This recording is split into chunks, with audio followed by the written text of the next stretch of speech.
Praise the lord. సహోదరులు భక్సింగ్ గారి అనుభవంలో దేవుడు తనకు బయలుపరిచిన దైవ మర్మములు.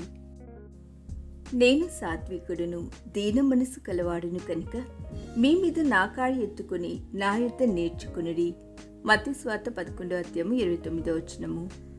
మన కష్టముల నుండి దేవుడు మనల్ని విమోచించి మనల్ని ఆశీర్వదించవలనని మనము ఆశించుదుము. కానీ ఆయన చిత్తం మన యందు నెరవేర్చబడవలసిన సమయం వచ్చినప్పుడు మనము దానికెంత మాత్రం ఒప్పుకొనము. మన స్వచిత్తమే నెరవేర్చబడవలని కోరుదుము.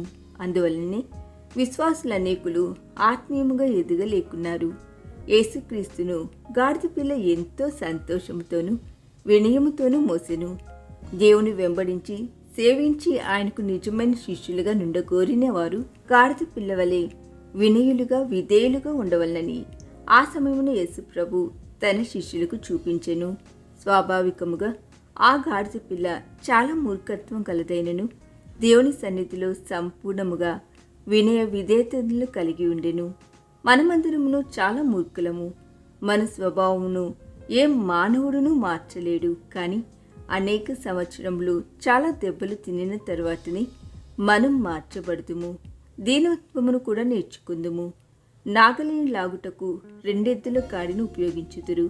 ఒక కాడి క్రిందనున్న 2 ఎడ్ల వలె మనము ప్రభువుకు జతగాను దీనత్వం కలవారుగాను ఉండవలనని ప్రభు కోరుచున్నాడు. ఎఫెసీయులకు రాసిన పత్రిక 4:2-7. ఒకటో పేతురు రాసిన పత్రిక 5:5-6. ఫిలిప్పీలకు రాసిన పత్రిక 2:5-8.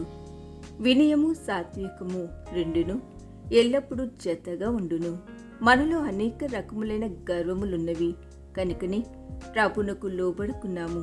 అందువలన ప్రభు అనేక మార్గముల ద్వారా అనగా గద్దింపుల వలన, రోగముల వలన అనేక పతనములను రానిచ్చి మన గర్వమును విరగగొట్టును. ఈ దిన ధ్యానము మనందరి ఆత్మీయ జీవితమునకు ఆశీర్వాదకరముగా ఉండునుగాక. ఆమేన్.